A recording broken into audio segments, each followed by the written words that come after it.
Welcome to Diary for My Beloved podcast. This is the 10th episode, a diary for my daughter, fresh to the world, stolen from me.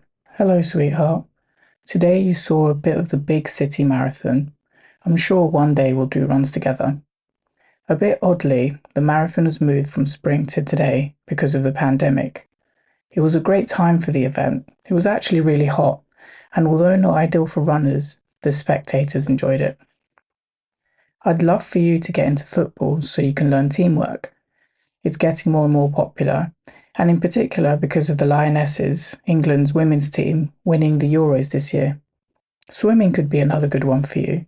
I can teach you, and we can practice our dives on holidays. I expect we'll run together too. Maybe for your 16th, we'll do a 10k. Your mum arrived at 11:20 to City Square Station, a little late due to rail strikes. I would have loved to watch the marathon, but as normal, they start at around 9 a.m. The best we could do is see from a quieter section, where at the least you had the chance to clap on a few runners. Next year, I hope for us to spectate properly. I'd prepared your lunch, which was chicken, sweet pea, brock, cucumber, and fruit. Then we enjoyed time with friends for the afternoon. Sadly, the end of the day was a big low point, as if any more were needed. The metro was disrupted, so I got back to City Square Station late, and your mum missed her train to Rivertown. She went ballistic at me and shouted in front of everyone. She told me a barrage of hateful, angry comments while I apologised and told her I had no intention to make her return more difficult. She said something like, "I don't even want to speak to you, even socially." This is given she already refuses to speak to me, whether WhatsApp, email, or comments when I collect or drop you back. Her behaviour was so bad, a woman came up to me after to ask if I was okay. I wasn't, but what could I do? I don't understand why your mum has so much intense anger towards me. I couldn't continue with my plans to go to my friends who were celebrating their race for the rest of the day and went home instead. Again, our friend Aaron was supportive. I spoke to him for a long time and checked how Cleo was doing, as she'd been struggling with teething and hand, foot and mouth.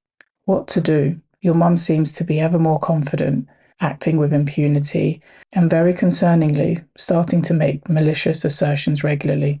I will shortly be moving on to the next phase of this situation for your arrangements, where her accusatory comments will be addressed and challenged where needed.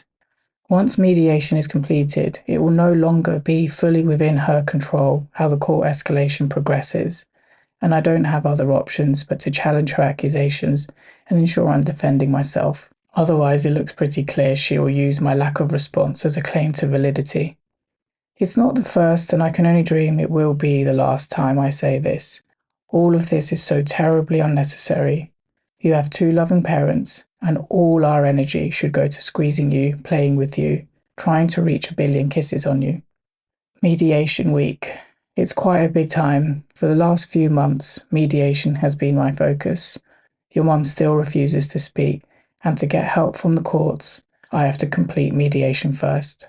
I'm worried she will avoid Tuesday's session, although I'm not sure what that will serve her, as ultimately, if she avoids mediation, the court referral may look worse for her. This situation is the saddest experience I've ever been through. It should be no debate that I have equal responsibility for you. I still don't understand why your mum refuses to speak to me and can't see how this will end well if it does go to court.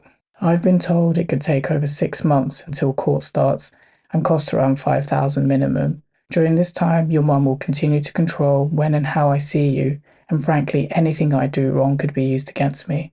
I can't see how things will change, and we'll try and make the most of our Sundays together, but I hope somehow your mum will calm down and move back to the big city so I can look after you half of the time.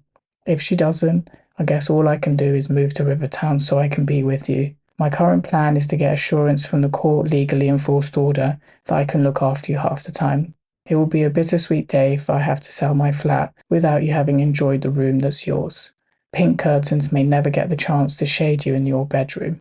Listeners, feel free to comment on the blog or send me a private message on social media if you prefer, and share with people who may benefit from this experience.